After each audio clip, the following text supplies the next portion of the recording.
Alrighty, so let's get started. First of all, any questions about anything so far? Anything we've done? Anything at all? We haven't done much yet. Okay, so again, this is your class page. I'm going to go through week 2 today. We already covered week 1. What was week 1? Week 1 was just to get you started. You know, how to install Java, how do you set up the path on Windows. If you're on a Mac, it's a lot easier. If you're on Windows, pick your flavor of Windows. I have 7, I have 10, and we'll show you how to set up the path on either one of them. If you need help with any of that stuff, bring your laptops, I'll help you with that stuff too. Or send me emails. That works too. Or come to my office hours. I have posted the office hours since we're in week 2. Office hours are now fully on, and it's right here on top of the class page, right next to the syllabus. You're gonna see this little thing here, and everything in green. And it's in 123, which is one of the rooms on your right as soon as you get into the door, right next to the guys' restrooms. Okay, so basically every day until 110, 115. If you need more help, let me know. We can figure something out. So you're also welcome to come to any of the other classes. If you need help, you want to walk into my other class, as long as I'm not lecturing, come over, I'll help you. Okay, no problem. So those are the office hours, and know where to find them. What was done in week 1 was we got started with Java, and I went over what was covered in week 1 in chapter 1 of the textbook, which was just a general introduction of some terminology, how Java works, that good stuff. And one of the things that I did was I showed you this here. Okay, so want lights on or off?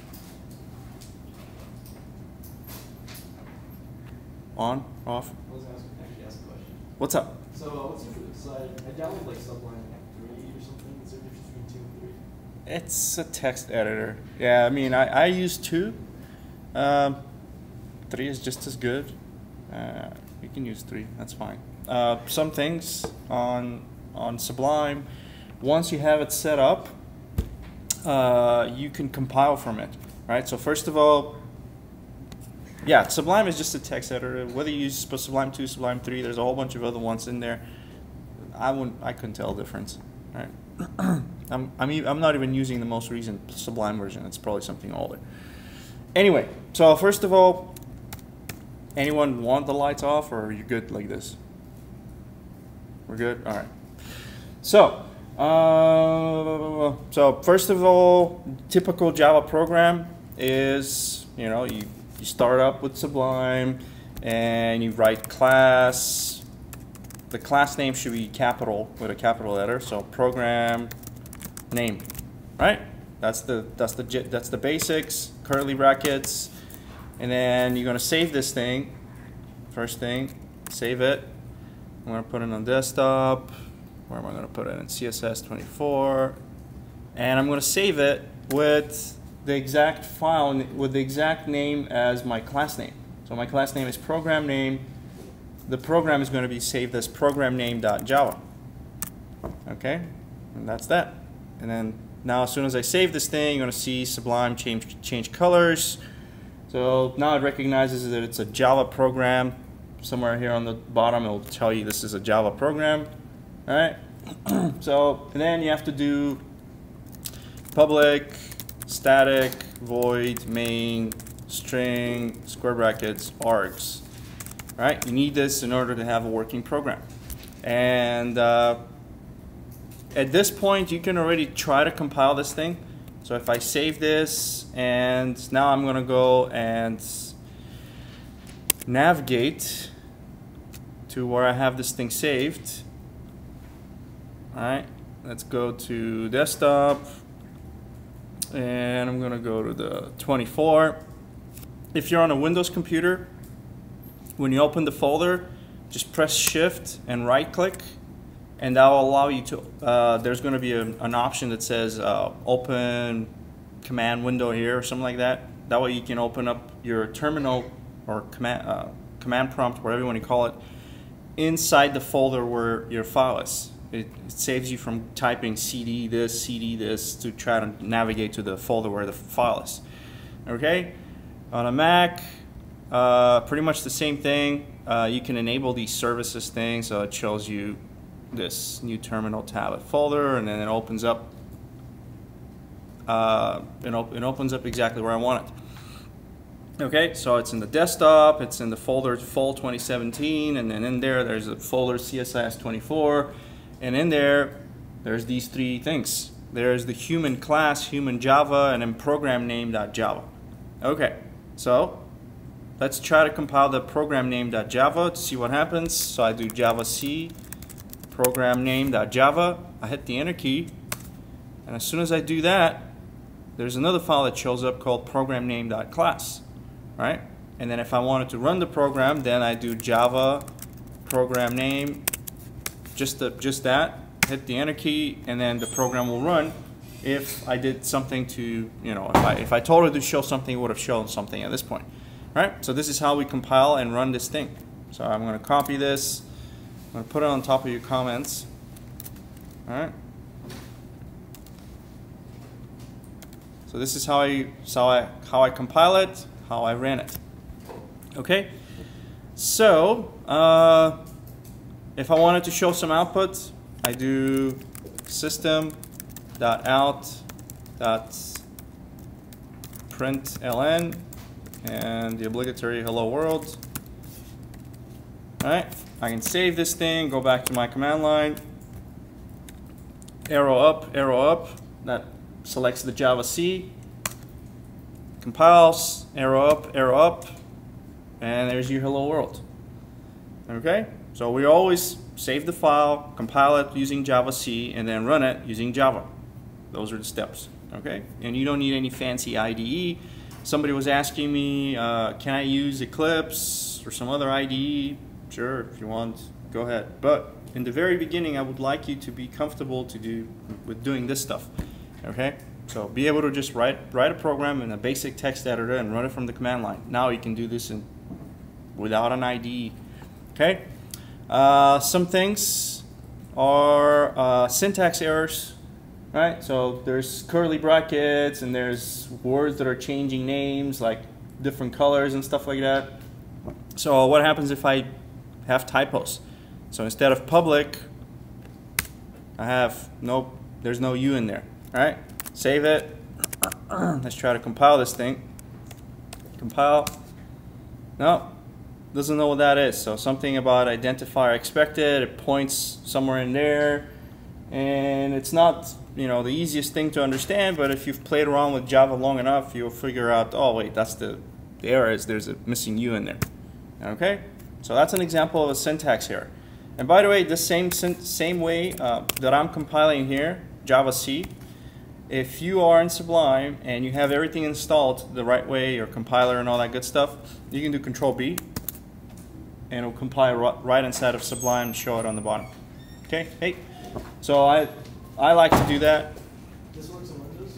This works in Windows too. Yep. As long as you have the path set up and all that good stuff. I'm keeping my fingers crossed. There are some Windows computers that are pretty messed up and it won't work on them. Chances are, if you have some weird antivirus going on, like I don't know what, it might mess with these kind of things from happening. Okay, and if you do have some kind of a weird antivirus on your Windows, get rid of it. Use the Microsoft Security Essentials or Defender or whatever name they picked for it now. Okay, you're not at a reduced risk really if you are using a regular, you paid money for Kaspersky or Norton or McAfee or any of these things.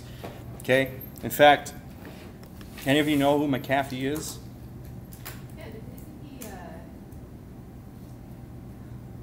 the run for a while. He's yeah, he was Crazy dude. he's a crazy dude who we're not gonna say what he did, but yeah, allegedly he killed someone. But he lives in Belize or something like that. The main thing he's famous for is the McAfee antivirus. Okay, and guess what he did?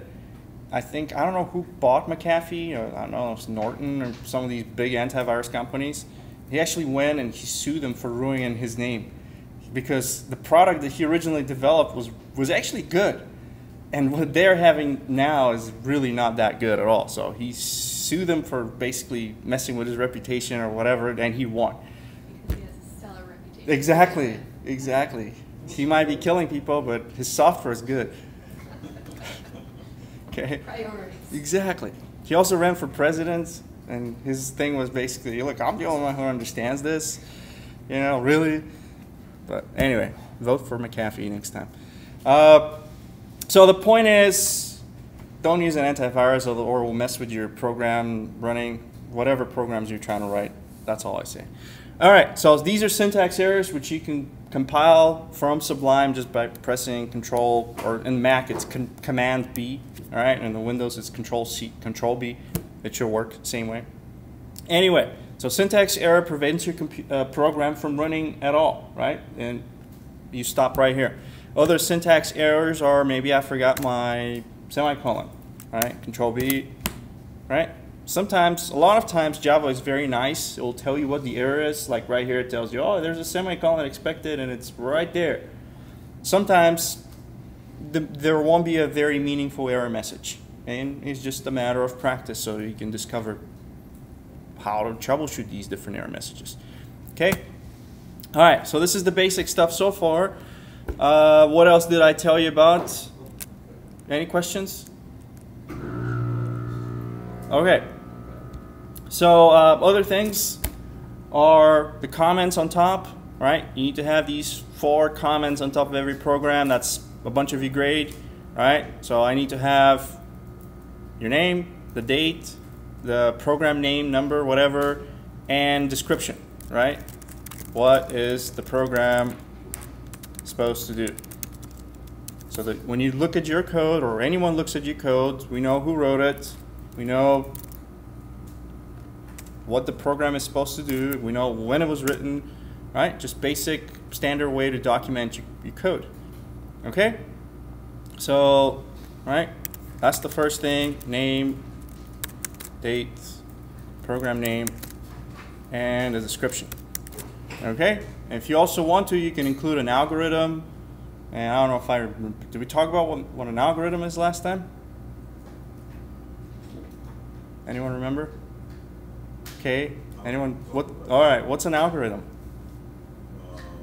It's sort of like a formula. Could be a formula. What did you say? Number sequences. Sequences, okay, yeah, sure. So an algorithm is just a recipe, okay? You follow certain steps to accomplish some kind of a result, okay? That's all there is. It's a sequence of steps that you need to follow in order to solve a problem. It doesn't have to have a formula or equation or anything like that in it, okay? So the general algorithm for most of our programs will be, or not most of them, but a few of our programs, or generally speaking, programs have this algorithm. You have input, something goes into the program. You have processing, the program thinks about something, does some kind of, arithmetic, checks things, repeats things a bunch of times or whatever it needs to do. And then you have output. The program shows you some kind of a result. Okay? So input, processing, output. And we're slowly going through this stuff. So right now I'm showing you output. This is an example of output. Output is information that comes out of the computer. Okay?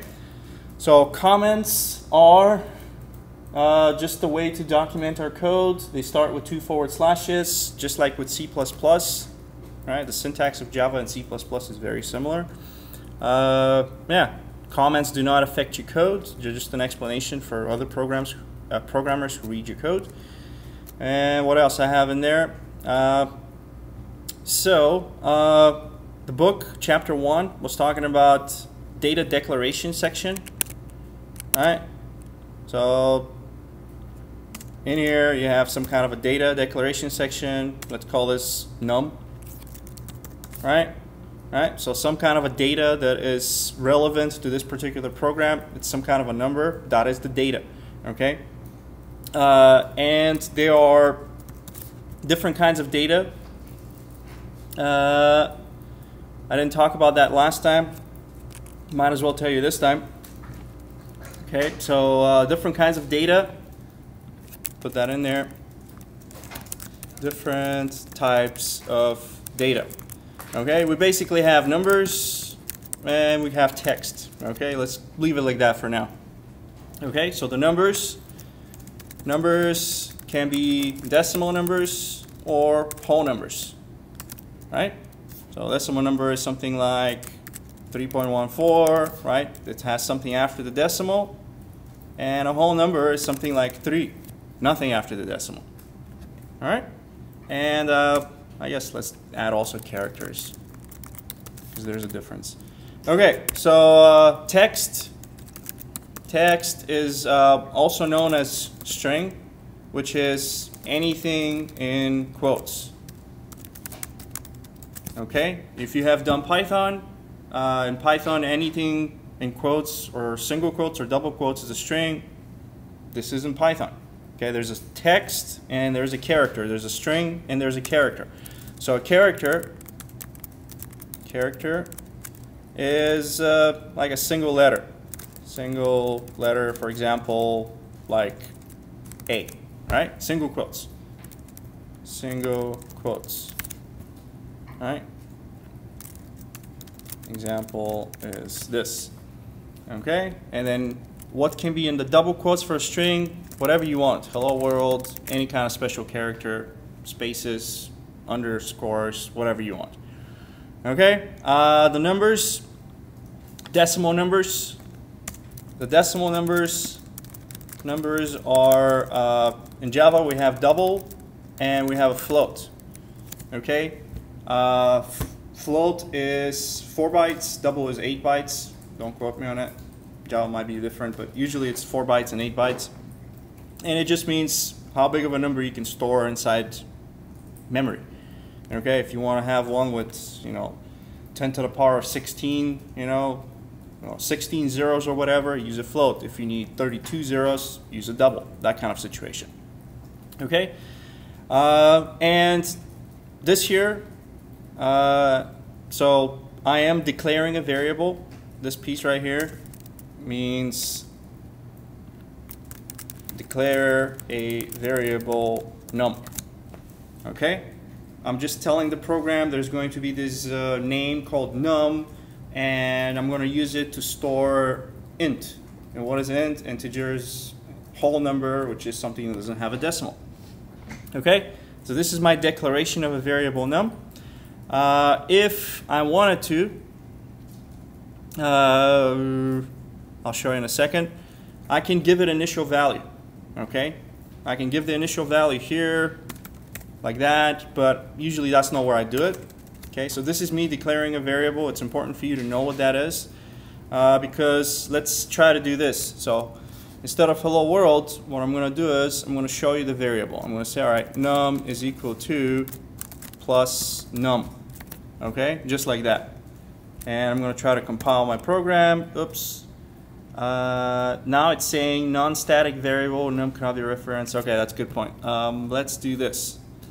I'm going to make it static, just for now. Ignore the static part. I'll tell you what it is in a while. Okay, so basically this is because the main is a static method. I need to make this a static variable in order for me to use it. Okay, and let's see if it works. So I go to the command line. I can already run the program, and it shows you num is equal to 0. Okay? So by default, Java makes the variables equal to 0 for you. Okay? And by the way, this is done in a place called constructor, which is something like this. Alright? So what is the constructor? Oh, and by the way, well, I'll put this for a second. So this is the constructor. Constructor. Okay, in the constructor is where Java makes your variable equal to 0. So Java basically creates this equal to 0 business. So if I did this and this constructor, what is a constructor? Constructor is a method that has the same name as the class. So my class name is program name, my constructor name is program name. That's it. Okay, it has some parentheses after that, and in here is where Java will do the zeroing thing. So if I don't do this, this is the default constructor that Java will write for me. Okay? If I don't do this, Java will do this for me by default. Okay? So if you don't want this thing to be showing you 0, the way it is doing it right here, right? Then change this number here from to something else. So it's 9, make it 99. Or 0 wasn't, now it's 99. Build it, works here, run it. Oops.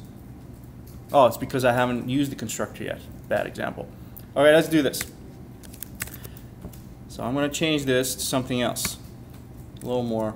Okay, so this is a program name, an instance is equal to new program name. And then I'm going to say an instance this. An instance num. Semicolon. Run it. There you go. Now it's 99. Okay, so I introduced a few extra things in there, and I'll explain them to you today. Okay, so first of all, yeah, so you can see that num is 99 now. Right, I changed it. So this was done on the default constructor. The default constructor. So this has to do with objects, right? The object, the template for an object is the class, right? So from this blueprint of whatever it is we're going to make instances, right? And you know, it kind of makes more sense to change this to something else. Why don't I do this? I'm going to get this, make a new tab. All right, I want to change this like a dog or something instead of program name. So I'm going to change this now to class dog. Okay, and the dog is going to have weight. Right, weight is the name of the variable. Declare variable weight. All right. I'm going to change my constructor from program name to dog. Program name goes dog, dog, right? And this is, I'll call this German Shepherd. Can't spell shepherd, so I'm abbreviating it. Okay? German Shepherd. Okay? So I guess this here is going to be the weight. Okay? So a German Shepherd is a type of dog, right? This is my blueprint for dogs. So for now, a dog can only have a weight. Okay, we can add a name to it, and breed, and color, and age, and whatever properties you can think of. All right? So, question? Yeah, so you're changing the name of the class and the save this program name won't give you an error. So this, I created a new file, called it class dog. Now I'm going to have to save this thing. Save as dog.java. And then it should work the same. Right? Whoops, what did I do? An instance. No, it's called German Shepherd now. It's weight.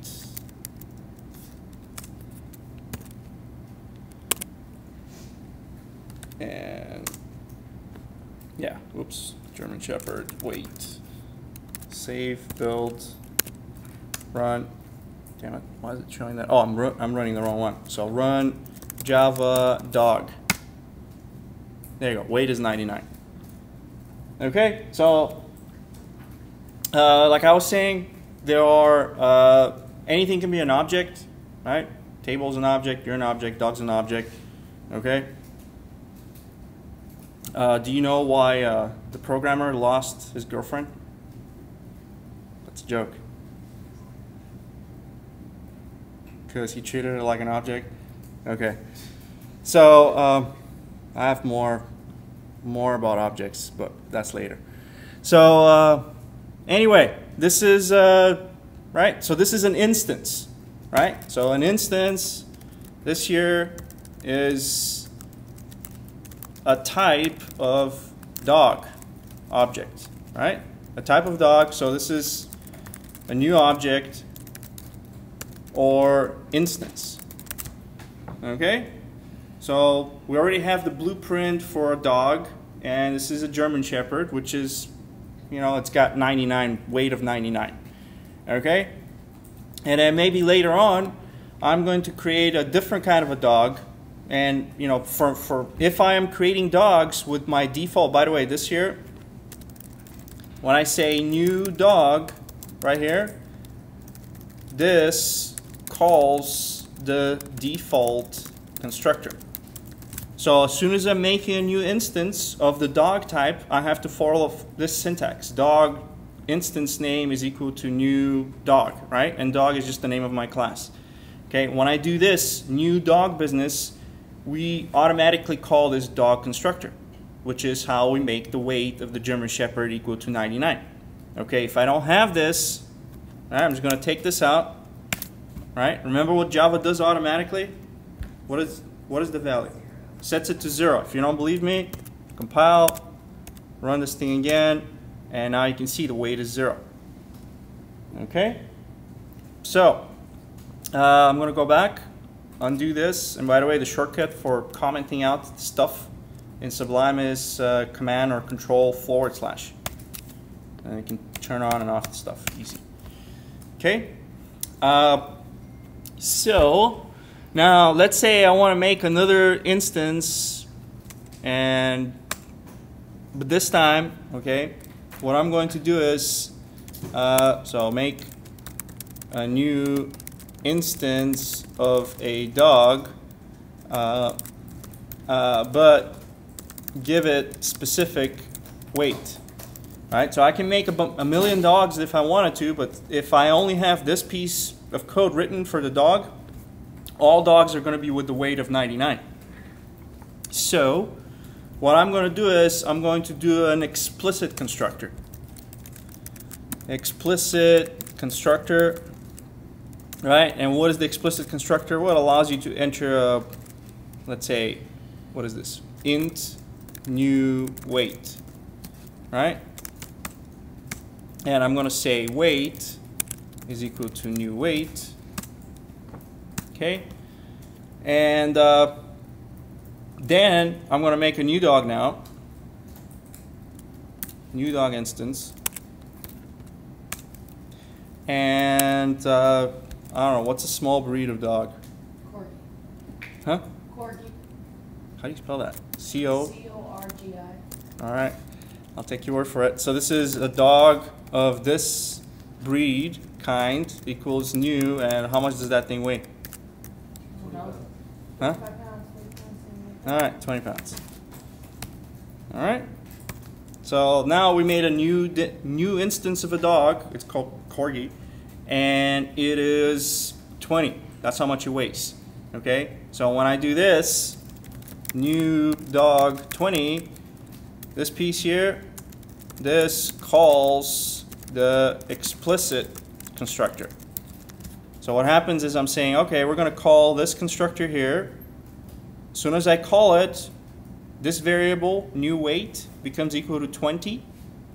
And then my weight of the dog is equal to the new weight. So I'm basically, you know, making this weight equal to 20.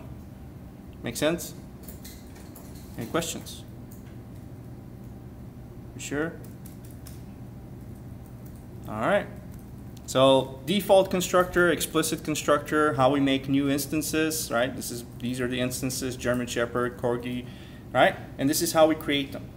Okay, using a default constructor, using an explicit constructor. All right. So then there's question? The explicit constructor. Constructor. Constructor is the Yeah. second one, right? Yes, that's the explicit one. And how does that work? It Kinda wo- similar to the It works right here. So as soon as I say dog Corgi is equal to new dog, I'm putting a number 20 here, right? Because I'm putting a number here, it knows that it's not the first one. So the first constructor dog does not have anything inside the parentheses. The second one, the explicit constructor has some kind of a variable which accepts this value. So I'm sending the value 20 into the method or into the constructor. New weight becomes equal to 20. So right, so when I do new dog 20, right? New weight equals 20. So as soon as I do this here, as soon as I do this, this variable here becomes equal to 20. Okay, and then this here is equal to new weight, so basically this equals to 20. And it's the same as if I was doing this, except with whatever number I send into the parentheses.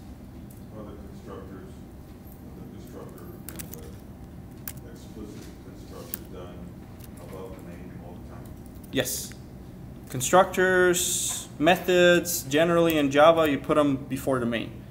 I'm pretty sure you can put them under it too, but don't. Yeah, just that's what I've been doing all these years. Right? Just put all the methods, all the constructors on top of your main. Okay? Any other questions? Okay. So, let me jump. Human constructor. Okay, so some other things that I showed last time was, so, you know, these are methods which had the name of my class, right? So methods which have the name of my class are called constructors. So this was your data declaration section, right? This is where you define the properties of these objects. And this is, I guess, the methods section, right? Methods are the actions, or how we change the properties. All right? So if you have a property weight, you have methods to change the weight, right? So methods are the actions or how we change the properties / variables. Okay? So next thing is I'm going to show you some other methods. So methods, remember methods that have the exact name of the class are constructors. Okay, now what I'm going to do is I'm going to show you other methods that are not constructors. Okay, so at the very least you want methods to see the variables and change the variables. Okay? So methods to see the variables. Method to see the variables is also known as what do they call it? Accessor. Alright? That's what the book calls it. I'm not making it up. Okay? So accessor. And what's an accessor? Well, you can do something like void show weight, and inside here, curly brackets, I can do a system out print line, and I can just do this. Okay, weight equals, and I'm just going to do weight now. Okay, I'm going to take this out, and wherever I had the system out print line, weight, I'm going to change this to German shep dot show weight, like that. Okay? So this here calls the accessor method. Alright? This is my accessor method. Alright, is it still going to work the same? I don't know. Compile, go to the command line, run it. Still, weight is 99. Okay? So I changed it. I got rid of the system out print line here, which showed the weight, and I did it another way. Okay? So this is your accessor method. Now what we're going to do is we're going to have another kind of a method. So this was a method which lets you see the variable, right? See the variable weight. Now I'm going to have a method to change the variable. Okay? And this is also known as, what does the book call it? Anyone read the chapter yet? Okay, you don't get the book for 3 weeks. Good answer. So the book calls this a mutator. It really doesn't matter what the book calls it, as long as you know how it works. Okay? So it's basically a method that lets you change the variable. And it's going to look very much like my explicit constructor, except it's not going to have the dog name. All right? I'm going to call this void change weight. All right? So one is show, the other one is change. And the names for these methods are arbitrary. I can make up whatever name I want. Okay? And it's going to be int new weight. And weight is equal to new weight. Like I said, it's pretty much the same thing as your constructor. Okay, so what's the difference between the mutator method and the explicit constructor? Any ideas? They're pretty much the same thing, right? This one is the same, and so this piece of code is exactly the same as this piece of code. So why am I going to have two different methods that do the same thing? If you have a different object that also has a weight, you can use the change weight on that. Okay, so you can use the change weight on any object after it was created. So when you create an object, you're using the constructor. That's the only time you use a constructor. Okay, so I'm making a corgi, and it's a dog with a weight of 20. I'm going to call the explicit constructor. That's the only time that I'm going to call the explicit constructor. Okay, so constructors are used one time only when we create an instance. Does that make sense? There's no way for me to use the default constructor on the corgi twice. I can make a corgi 2, corgi 3, I can make different instances, and every new instance can be created using the explicit constructor. But I can't use the explicit constructor more than once on an object or an instance. Okay, so when I say instance, when I say object, think the same thing. Okay? Any questions? So now what I'm going to do is I'm going to go in there. I'm going to use my change weight on my German Shepherd, because the German Shepherd, let me show the weight of the German Shepherd here, and let me show the corgi weight also. Corgi.show weight. Okay. So what I'm going to do is when I run the program, you're going to see that one has a weight of 99, the other one has a weight of 20. Okay. So then I'm going to do something else. So instead of void show weight, yeah, I'll leave it like that for now. I'm going to go change the weight of the German Shepherd. So the German Shepherd is the 99 number first, right? Because that's what we're doing with the default constructor. So the German Shepherd uses the default constructor. The default constructor sets the weight to 99. When I do show weight after that, right here, that is what shows me the 99. So now what I'm going to do is I'm going to go and I'm going to change the weight of my German Shepherd. German Shepherd dot change weight, and I don't know, let's make a bigger one. So it's 130. That's how big this one is. Okay, and then I'm going to do another one after it and build that thing. Go to the terminal, and you're going to see three numbers. First number is going to be 99. After that, I'm going to show you the 130. Then we're going to see the 20. Okay, and there it is. Any questions so far? So good? Well, after the show weight, then where does it go? This piece here? Okay. Right, I have three show weights. I have show weight here for the German Shepherd initially, which is 99. Then I change the weight of the German Shepherd to 130. Then I show the weight again, which is now 130. Then I create a new instance called corgi. I show the weight of that thing. I can also go and make it smaller. Corgi, change weight, and I'm going to make this one 5 now. It's a small one. Okay, and I'm going to copy this, paste it in there, and then if I run it, I should compile it first. Compile, run, and you can see it 99, 130, 25. Okay, so the moral of the story is this is how we make instances This is how we call methods. So these different methods belong to these instances. The instances can interact with the world using these methods. Okay, so we can change the properties of the German Shepherd using the change weight method. We can look or access the properties of the German Shepherd using the show weight method, and the same thing applies to the corgi. Okay, so this is just the terminology that you got to know so far. Question. Yes.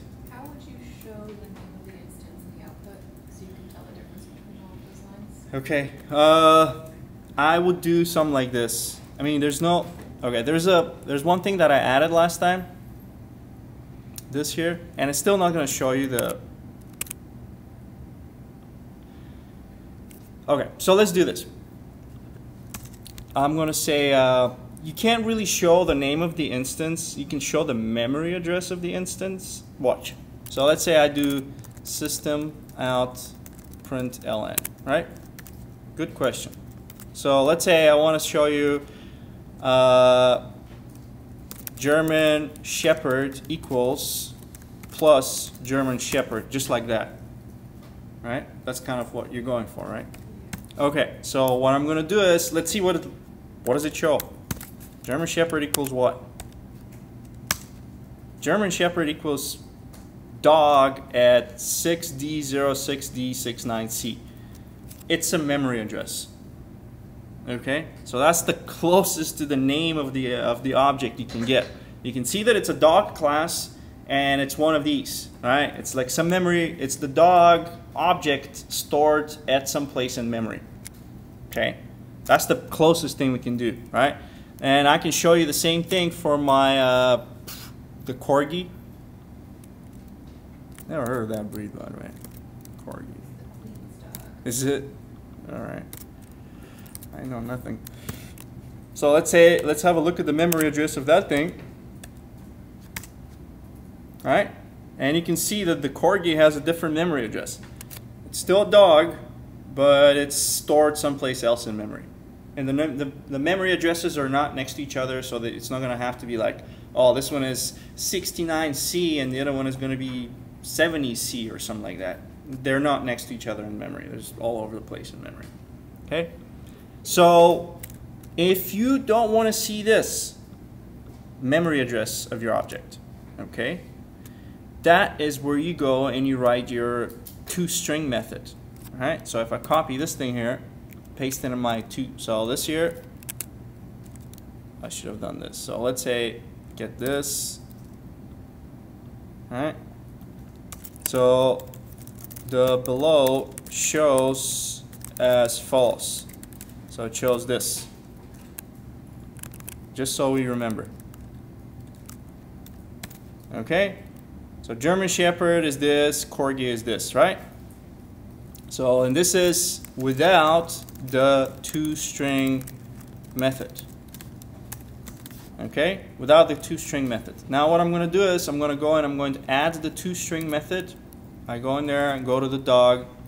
And I'm going to add another method. This time it's called public string toString. Okay, we kind of have a return type. I'll tell you what it is. I was avoiding it, but what the hell.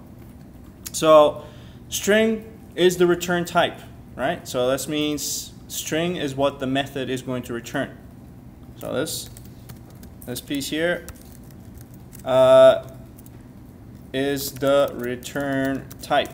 Okay, so the toString method returns a string. That's what it is. And what string is it returning?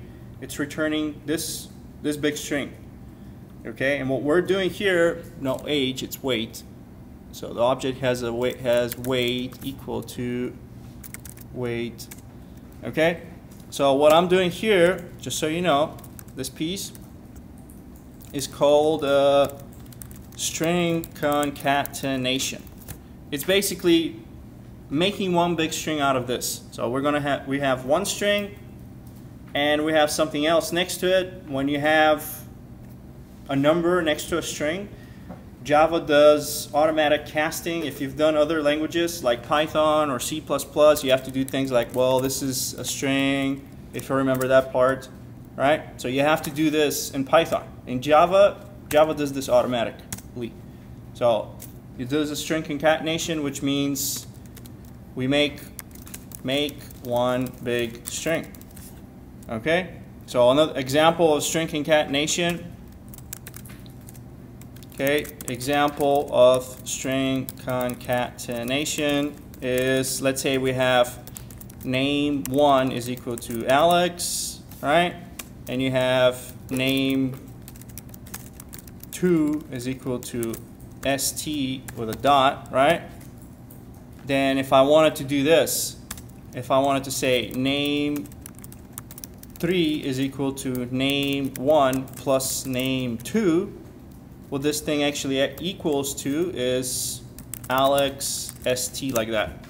Okay, and this is the string concatenation. Got it? So string concatenation means we're adding two strings together and making one big string.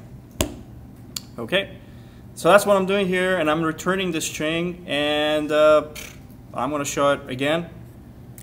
German Shepherd, build this, run it. And now German Shepherd, this object has a weight of 130. Corgi, this object has a weight of 5.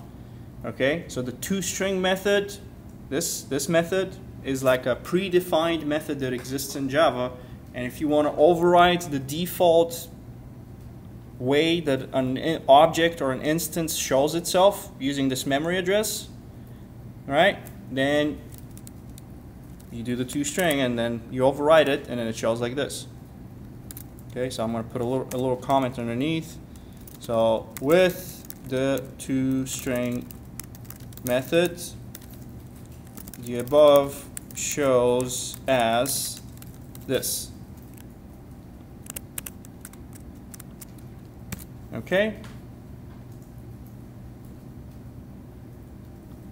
So that's methods and objects and instances and little things in Java here and there. Okay, any questions?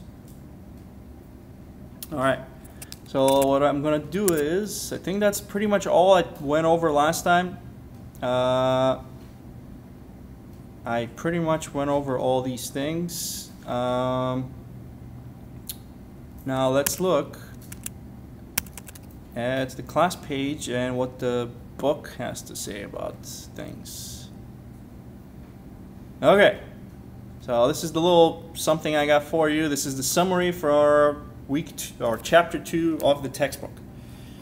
So if you don't have the book, read this, and then also work through the assignments, because I've set them up so that you don't need the book for them yet. Okay, when we get to week 4 or chapter 4, then you're going to need the book. So I hope you're going to get the book by then. Okay, if you haven't ordered it, order it now.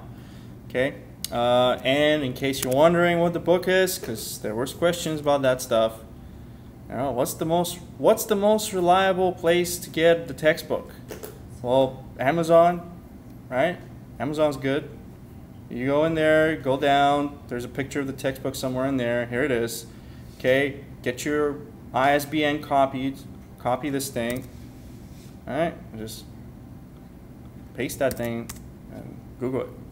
Alright, there's Amazon, object-oriented programming, and damn, used is more expensive than new? That's ridiculous. And it's getting more expensive, so I'm gonna have to get rid of this book eventually. Anyway, so get it from Amazon, $62, new, I guess. There isn't an electronic version of this, unfortunately, sorry. But yeah, eventually I'm going to phase out this book completely and just have you work from the class webpage as most of my other classes. But for now, you got to use the book. Okay? So this is the book. Make sure you get the enhanced edition. There's another edition, not exactly the same as the one we need. Okay? So just use the ISBN that I have in the syllabus. Okay. So going to week 2's chapter summary. Alright, so let's have a look at what I missed to tell you. Right, so the primitive data types, right, the numerical types, the integral types, floating point types. So the decimal numbers, the float and the doubles. There's also an integers, there's a short, there's a byte, there's a long. Long is like a float and double, but for integers. Character, I already told you what that is. It's a single character inside single quotes. Boolean is one data type that we haven't really talked about. It's basically just true or false. When we get to the chapter about selecting things, if and else's, that's when I'm going to tell you more about Booleans. Escape sequences like B, F, \n are ways to format your output. Alright, so I go here. Let's say I wanted to insert a new line right here inside my world, hello world. Alright, I do it with \ns. Alright, so I can go to my Java thing, to my dog, right? So if I ran this program, compile it, run it, you can see that world is broken down into a couple lines. First we show the W and O, then we insert a new line, that's what the \n is. Then we show the RLD, then we insert another new line. Okay, the difference between you've seen the system out print line, right? So this here, the system out print line, is basically the same as doing if I did this without ln, and I just did a plus quotes \n. Right? So whether I do it this way or I do it this way, it's the same exact thing. Okay? The print ln automatically inserts one of these, a \n. Okay? Looking at this again. All right, different arithmetic operators. We have the assignment operator, the addition, there's subtraction, multiplication, division. There's the modulus. Okay, modulus is not what you would expect it to be. Okay, what's the modulus operator?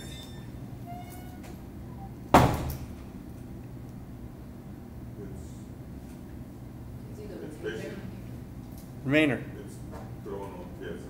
It's the remainder operator. Okay, how does that work? So let's have a look at it real quick. So for example, and I'm gonna throw this right here on this. Okay, so the modulus, they call it modulo. I call it remainder because it's easier to remember what it is. Okay, so let's say we have let me copy one of these.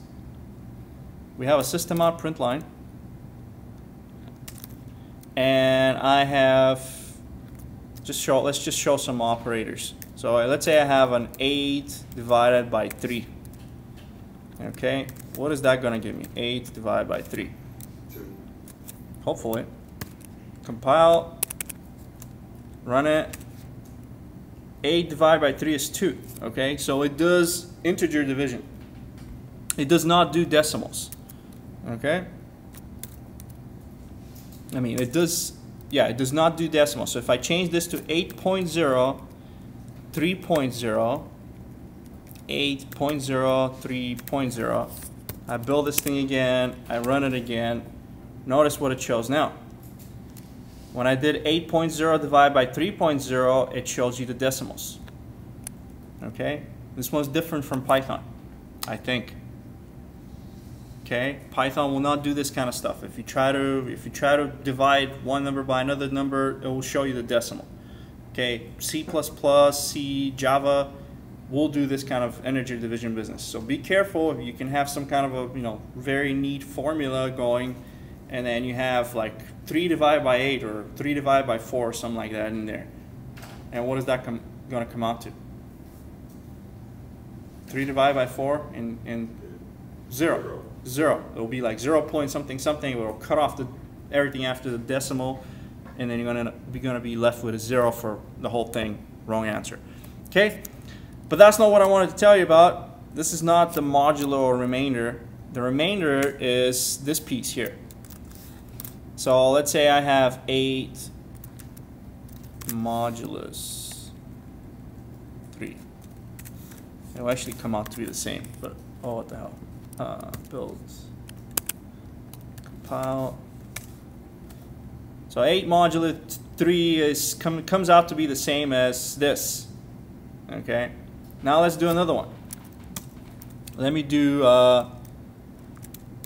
7. Actually, copy this one. 7 modulus 3. What is that? Should be 1. Okay. What if we did 8 modulus, or 7 divided by 3? What is that going to be?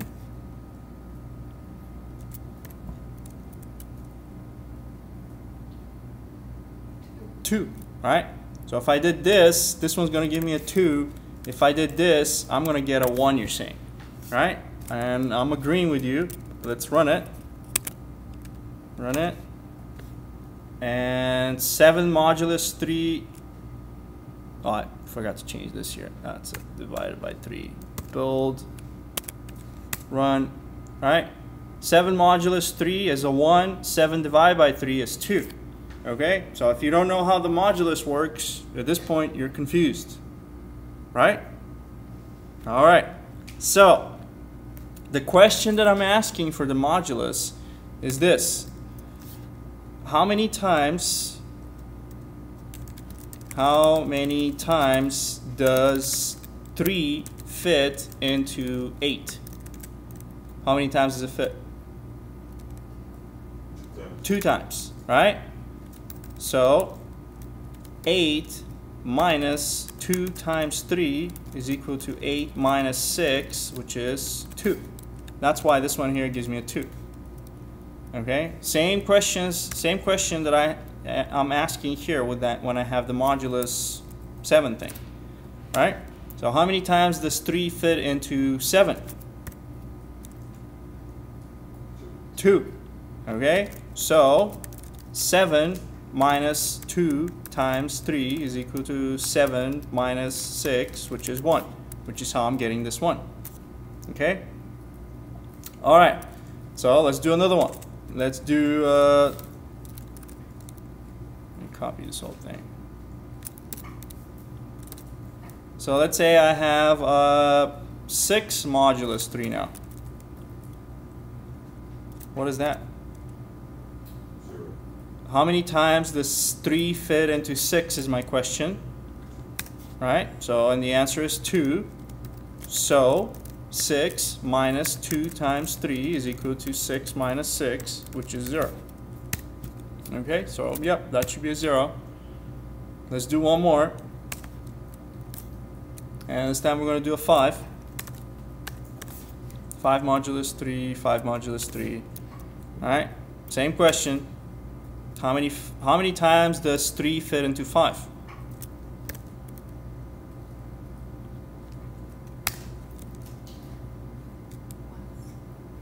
All right, one time. So, one time. So, I have 5 minus 1 times 3 is equal to 5 minus 3, and this is equal to 2. All right, so I should get a 2 in there. One more. All right, just to get you comfortable. This one, 4 modulus 3. Okay, same deal. How many times does 3 fit into 4? Once. So 4 minus 1 times 3 is equal to 4 minus 3 is equal to 1. Last one, and I'm done, I promise. Okay, last one is 3. 3 modulus 3. Okay. What's my remainder now? Let's ask the same question. How many times does 3 fit into 3? Once. Okay. So 3 minus 1 times 3 is equal to 3 minus 3, which is a 0. Okay, so that's a 0. And one thing I want you to notice is some kind of a relationship with this modulus thing. that's going on. So if I have something like this, if I have any number modulus 3, what are the possible values? What are the possible values that can come out of this thing? If I have any number modulus 3, what am I going to get? 0, 1, or 2. 0, 1, or 2. Okay? The values are 0, 1, 2. Okay? So if I have any number modulus 2, then what are going to be my possible values?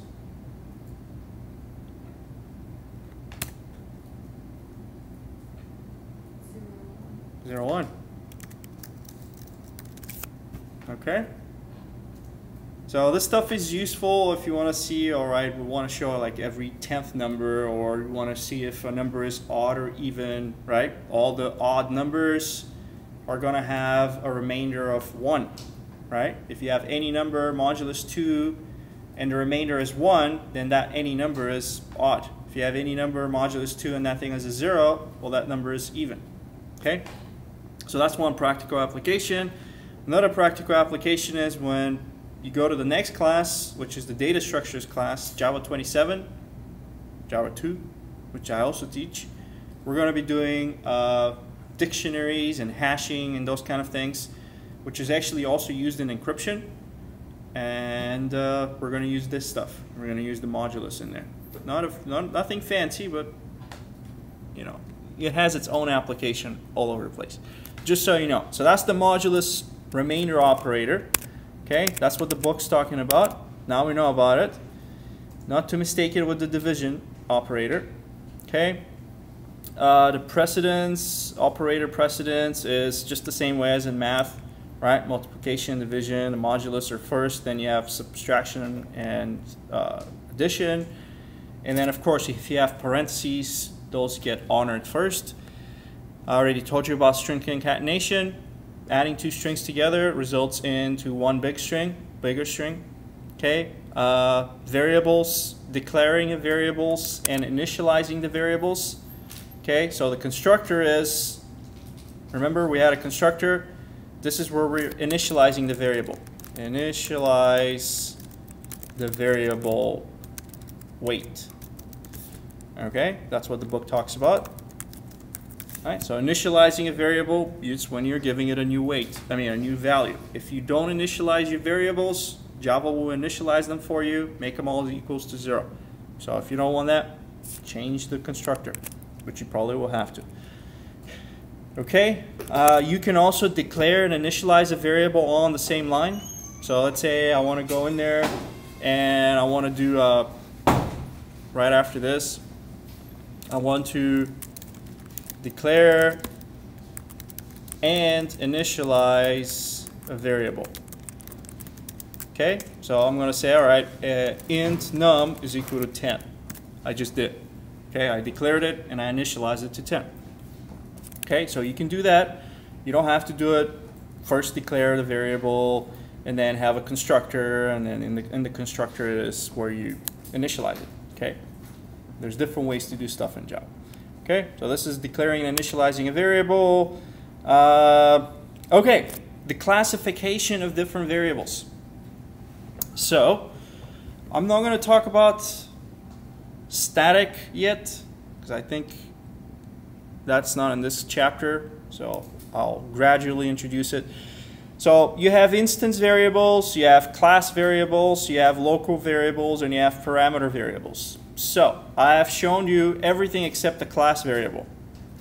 Class variable is the one that has a static. Okay? I thought I updated this thing. Let me see. I thought I updated this.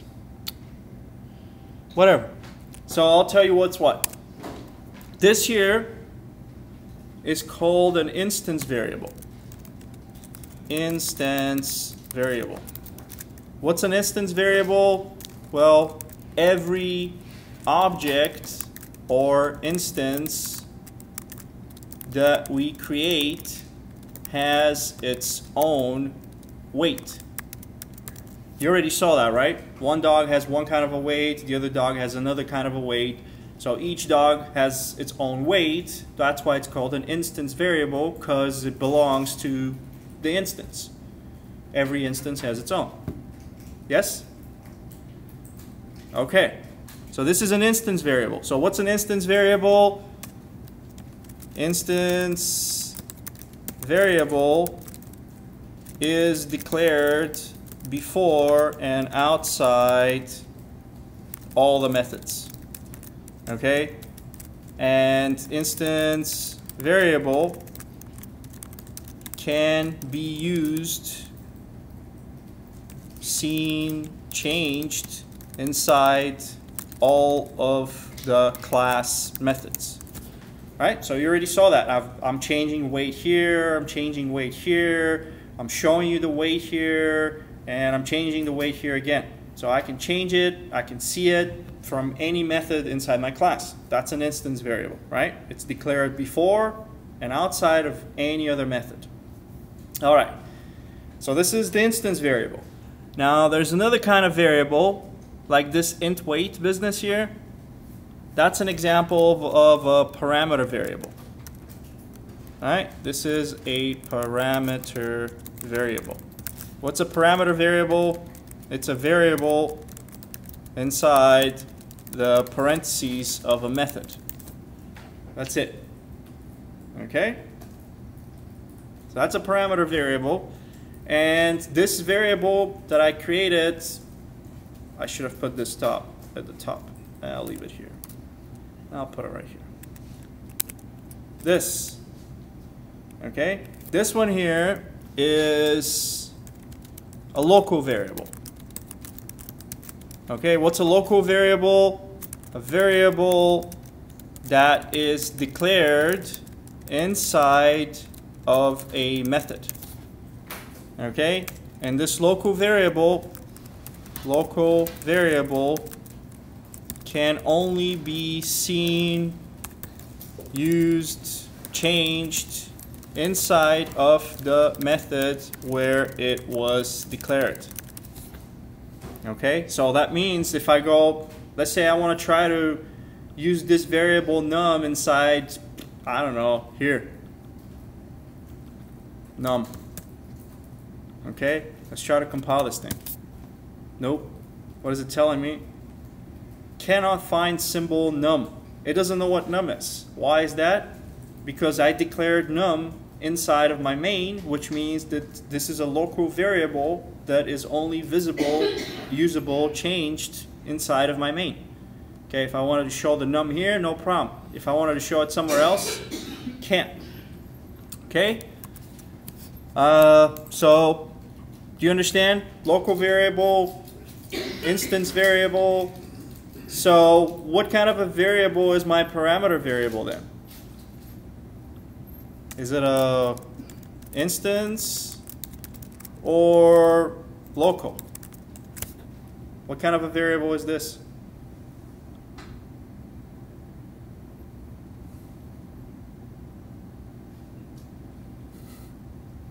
You didn't think I was just going to talk the whole time, right? There's got to be some interaction here. Is it a, you have two guesses, go with one of them. Instance, okay, so remember, instance variable is declared before and outside of all the other methods. So this is actually declared inside of a method. So it's a local variable. Okay? Similar to, let's say if I wanted to go and, so new weight is considered a local variable because it is declared inside of a method, because it is declared inside of a method, right? So new weight belongs to the dog constructor and can only be used here. Okay, and not to confuse you, I'm going to call this one here new W, so you don't think they're the same, which they're not. Okay, So a variable which is in between the parentheses is called a parameter variable. A parameter variable belongs only to the method where you have declared this. So this here, what do we call this? What is new W? What kind of variable is this? Local. It's a local slash parameter variable. Okay? What if I go in there and I do, right after this, I say, well, int age. What kind of a variable is this? Local. Local variable. Okay? A variable which is declared inside one of my methods. So it belongs to that method. It cannot be used in any other method. So if I go in here and I try to show age, right? Try to build this thing. Oops. Right? Cannot find symbol. What's the symbol? The variable age. It doesn't know what that is. Okay? Why? Because age is declared inside of my change weight, which makes it a local variable. All right? And that's that. So now I understand local. All right, one more word, piece, yeah. So it's local to the method? Yeah. Not local to, I mean, you can't have it in the main and No. be local. You could have it in the main. You can have variable. It's only local to The main. Not local to the method. It's local to the method. So this is a local variable. So it belongs to the change weight method only. Okay. Right? And then this one here, num, this is a local variable. Alright, local variable belongs to the main only. Okay, so I can only use this inside of the main. Age again in the main, you could use it. I could, but I'll have to recreate a new one. So if I did this, if I said int age here is equal to 0, I'm creating a new variable called age, which is now local to this one. They're two different variables. But let's not do this because I don't want to confuse people. Okay? So now you know what's a parameter variable, what's a local variable, what's an instance variable. Okay? Let's see what else. Bless you. Or no, that's something else. All right. So the private.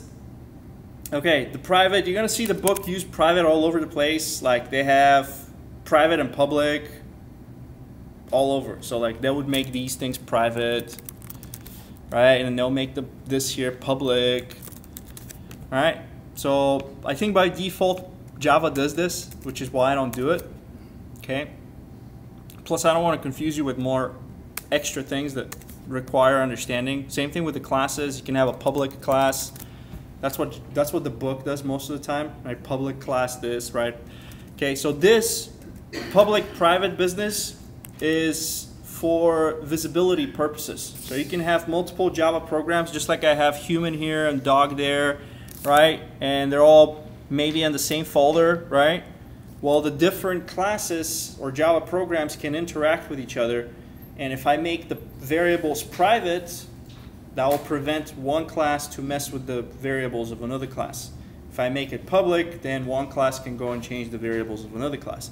Generally speaking, in Java, we don't want to have anything public except the methods. So you have your object.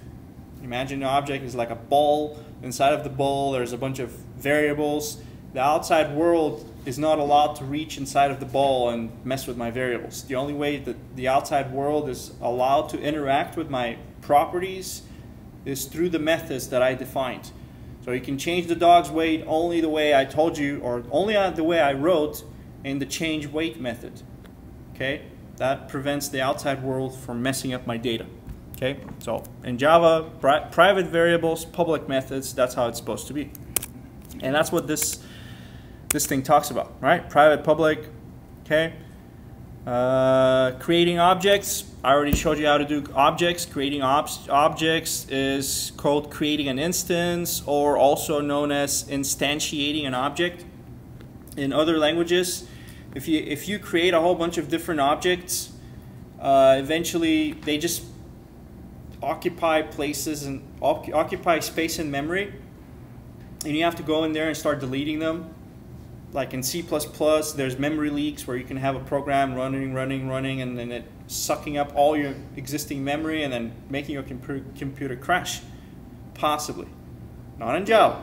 Java is a very cool language. It has something called the garbage collection, which is part of the Java virtual machine. So the Java virtual machine goes through memory, and if you haven't used something for a while, it just gets rid of it. Okay, you don't have to go and have a destructor like C++, and you don't have to delete the objects that you create like C++. Java does the magic for you. Okay. Constructors, I already told you what a constructor is. It's a method which has the same name as your class. Right? I already told you what's an accessor method. It lets you access the data or the variables. What's a mutator method? Lets you change the variables. And you could have different methods. You can have a method to do whatever you want. It doesn't have to be limited just to changing the variables and showing the variables. Okay, almost done. Last page. The assignment operations. All right, last thing, assignment operations is assigning values to things, right? So I have num is equal to 10 here, right? Let's do some magic with num. If I go and I say, all right, well, num is equal to num plus 1. What I'm actually doing here is I'm adding 1 to the old value of num. So what I'm actually doing is I'm saying, okay, you are equal to 10 plus 1, which is 11. Okay? And mathematically, this doesn't make a whole lot of sense. How can something be equal to itself plus something else? Well, remember, this is not how we check to see if something's equal. This is how we make the thing on the left equal to the thing on the right. Okay? And the thing on the right could be itself. All right? So if I go in there and I say, all right, num is equal to num plus 10. Now what is it going to do? Now we have equals the old value, which was 11, plus 10, which is now 21. Okay? This is example of accumulation. Accumulation. That's what they call it in some books. Okay? There's a shorthand notation. So I can do it another way. I can say num plus equals 1. All right? Let's do that underneath. All right? The shorthand notation. Shorthand notation. All right? Let's say I have num plus equals 1.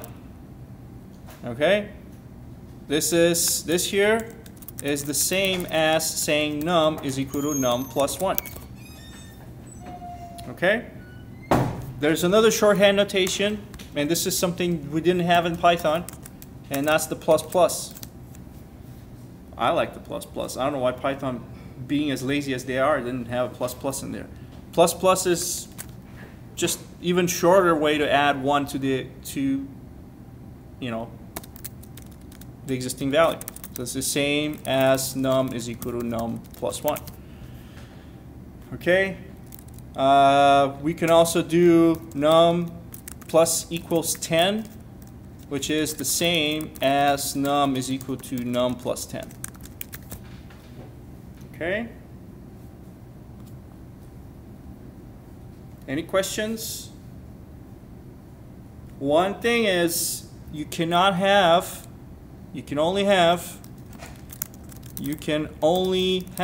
one thing to the left of the equal sign. Right? So notice I have num is equal to a bunch of stuff, num is equal to a bunch of stuff. I can't have num plus 10 is equal to something. I can't do this, right? I can only do one thing on the left of the equal sign. Yes? We're good? All right. Build. Works. Okay, so that's the end of this chapter. Now let me go through the real quick. We got 5 minutes left. Almost done. So I have a couple of assignments for this week, 3 only. A lot less than my other programming classes.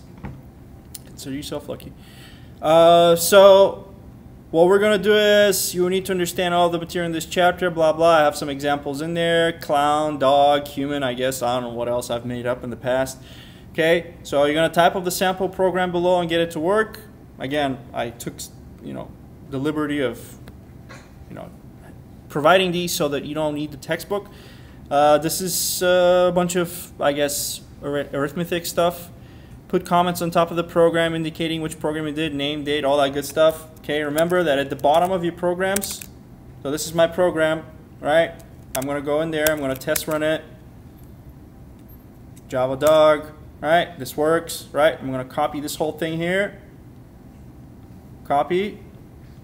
And I'm going to put this at the bottom of my code to show me, or this is how you're going to show me that your program works, that it tested. If you don't have this, right, show how program ran. This is, let's say, 30% of your grade, of every assignment's grade. Okay, number one, you have to test your own programs to make sure they work. Number two, I teach way too many students to be testing your programs for you. I don't have time to do it. So if you're missing this, I'm going to take off 30% off. But the good news is, remember I offer a free regrade. So you're going to turn it in, you're going to see the thing missing 30% off. They're going to read a comment. You forgot your comments at the bottom. You can fix and resubmit your program for full credit, and we're happy. Okay, once per assignment. This stuff on the top, let's make this also 30% of your grade. All right, so if you miss the comments on top and the comments on the bottom, it could be the most complicated program, and you're still only going to get 40% of it. Okay, very important for you to follow that format early on. Okay, so type up this thing with the comments on top and the bottom. After you get the program working, add something else to it and tell me what you added. And again, what you need to submit. Now, this is the first ones, all right? So first, get it to work. Second, add a little something, tell me what you added. Now, third one is write a new Java program called shelloperations2.java that calculates and displays the results of the following expressions.